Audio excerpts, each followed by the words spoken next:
우리가 이 시간에는 성경에서 말하고 있는 부흥의 실체가 과연 무엇인가 다시 한번 보면서 우리가 그것을 갈망하고 구하는 좀 그런 시간이 좀 됐으면 좋겠습니다. 우리가 부흥이라는 어떤 그 주제, 그러니까 하나님이 주도하시는 역사거든요. 그러니까 부흥은 절대 사람이 스스로 만들어낼 수 없습니다. 부흥은 본질적으로 100% 사람 중심에서 하나님 중심으로 넘어가는 거예요. 그리고 100% 하나님으로부터 오는 겁니다. 그리고 100% 하나님만 남는 거예요. 그래서 부흥의 어떤 뿌리를 계속 찾아가다 보면 결국 마지막 그러니까 처음 시작이 어디가 나옵니까? 오순절에 있는 거거든요. 이 사도행전 2장에 나타났던 이 사건이 부흥의 또 원형이었어요. 그럼 성경에 나와 있는 이 오순절에 나타난 부흥의 어떤 실체를 우리가 보면서 이걸 구해야 되는 거예요. 왜냐하면 지금 사실 상황이 어렵죠. 근데 이 상황이 좀 보면요. 두 가지가 좀 있습니다. 첫 번째는 익숙해져가는 문제가 있어요. 이제 어느새 우리가 좀 익숙해졌어요. 갑자기 2.5단계가 되니까 옛날에 처음에 2.5단계 될 때는요.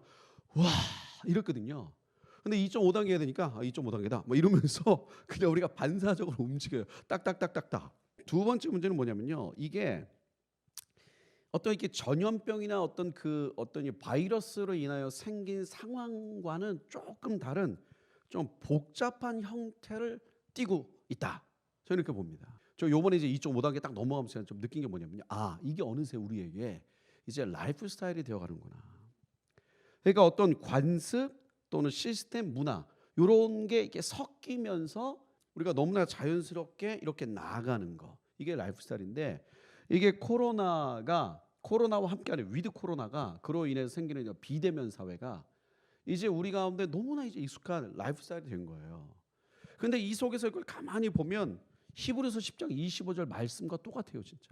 히브리서 13장에 보면 이런 표현이 있어요. 너희가 함께 고난을 받고 또 사람들에게 부끄러움을 당하고 또 미천한 자처럼 취급을 받고 근데 로마 시대 한참 박해를 받던 사람들과 좀 비슷하거든요.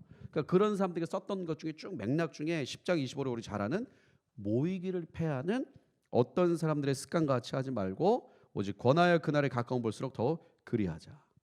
이게 모이기를 피한다. 이 모이기라는 단어가 이 헬라 원문 보면요. 에피시나고게라는 단어를 썼는데 이게 완전한 모임이라는 뜻이에요. 이게 뭐냐면 그 당시에 어떤 목적을 가지고 그러니까 그 당시에는 어떤 그 종교적인 그러니까 기독교적인 모임, 예배 이런 걸 뜻합니다.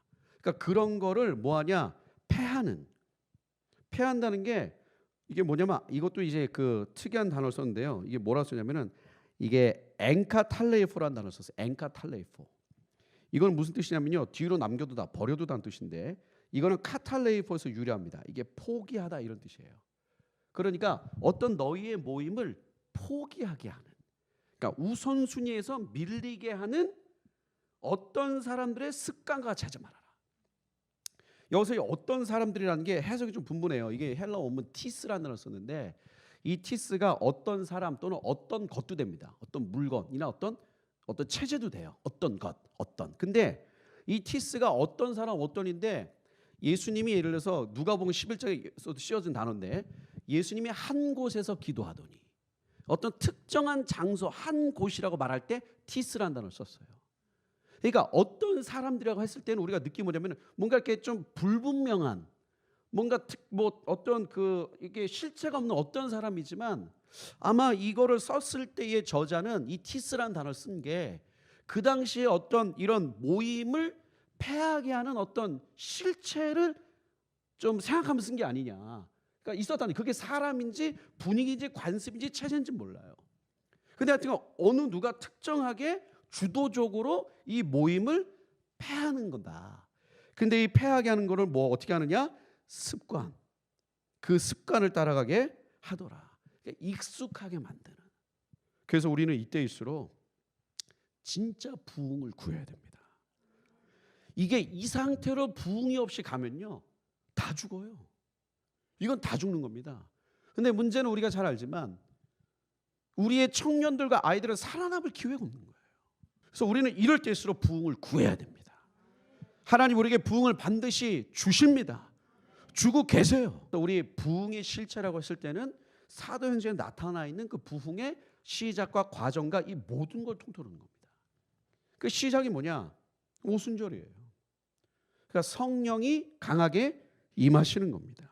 그러니까 제자들이 경험했던 거 뭐예요? 오순절의 그 사건, 그때처럼 성령이 임하는 것처럼 이들에게 임하는구나.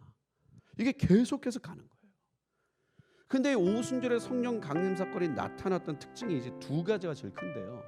첫 번째는 우리가 잘 아시는 우리 사도행전 2장부터 쭉 이제 오순절 임합니다. 그러면 2장 제가 읽어드릴게요. 2장 41절에 그 말을 받는 사람들은 세례를 받으며 이날에 제자의 수가 3,000이나 더하더라. 제가 읽는 성전은 개역 한글이거든요. 이 개역 한글은 제자라고 표현되어 있어요.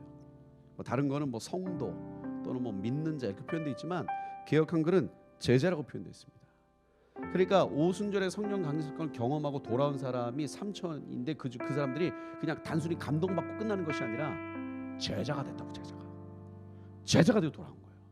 우리 성도와 제자는 차이가 있잖아요. 성도는 구원받은 자라고 하시지만 제자는 주님을 전적으로 따르는 자거든요. 수련회 가서 다 토하고 뭐 난리치고 정말 주님의 살 거야 돌아오는데 그 죄가 쉽게 가나요?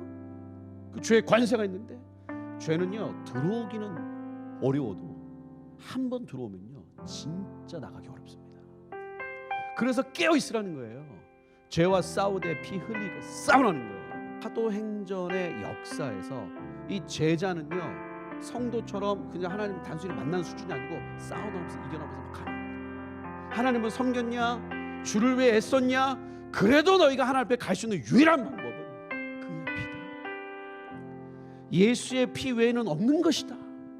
이 하나님의 영광의 임재의 능력이 뭐냐면요 하나님이 임하실 때 가장 큰 핵심이 뭐냐? 내가 누군지를 철저히 깨닫는 거예요. 내가 누군지 철저히 깨닫는 거예요. 사도행전 2장 30절 이렇게 말합니다. 저희가 이 말을 듣고 마음에 찔려 베드로와 다른 사도들에게 물어가로되 형제들아 우리가 어찌 알고. 그러니까 오순절의 역사에 그 하나님의 임재가 나타나는 가장 큰 특징이 뭐냐면 듣는 사람들 하여금 하나님 말씀 앞에 섰던 사람들 하여금 내가 어찌 알고. 사실 우리 이 시대의 가장 큰 문제가 뭐냐 이게 사라진 거거든요. 내가 어찌 알고. 내가 잘 되는 거, 내가 좋아지는 거, 내 문제가 해결되는 설교는 반응하지만 내 본질을 찌르는 것에 대해서는 거부감이 있어요. 우리 이 부흥의 시작, 이 부흥의 실체는 뭐였냐? 하나님의 임재가 있었습니다. 그 다음 성경을 보니까 부흥의 실체의 또 하나 특징이 사도행전 4장 31절에 이렇게 나왔어요. 빌기를 다음에 모인 것이 진동하더니 무리가 다 성령이 충만하여 담대히 하나님의 말씀을 전하더라. 모인 것이 진동하더니 오순절의 역사는 또 똑같이 일어났어요. 진동하더니 무리가 다 성령이 충만하여 담대히 하나님 말씀을 전하더라. 부흥의 원형이 뭐였냐면요 성령의 임재와 동시에 뭐가 있었냐? 담대의 말씀을 전했어요. 그러니까 사람들이 모여도 하나님의 임재가 있어요. 임재가 있는데 임재만 구해. 이거는 온전한 부흥을 구하는 게 아니에요. 그러니까 그냥 나만 좋으면 땡이라 이게 아니고 진짜 이 부흥의 원형은 진짜 부흥이 왔다라고 말할 수 있어야 되는 게 뭐냐면은 하나님 우리에게 임하셨어요. 사람들이 막 뒤집어지고 막 회개하고 난리가 났어요. 이거는 부흥의 시작인 거라고요. 부흥의 시작. 근데 그게 진짜 사도행전에 말했던 부흥의 원형이라고 말하려면 거기 나왔던 그 사람들이 그러고 나가서 담대히 전할 수 있어요. 그 다음에 이 부흥이 나타나고 나서의 성도들의 삶, 라이프 스타일이 오늘 이것도 우리가 본문에 나와 있습니다. 일단 기사와 표적이 많이 나타납니다. 기적이 있어요. 기적이. 그 기사와 표적이 나타나야 됩니다. 표적이란 게 뭐예요? 표적은 그냥 메시지가 있는 기적이에요. 그냥 나 잘됐다 이게 끝나는 게 아니라 내가 이게 치유함을 받고 이게 해결됨으로 인하여 그걸 통한 하나님의 메시지를 깨닫게 되는 거예요. 단순 기적이 아니거든요. 메시지가 있는 그 표적, 이게 나타나야 된다.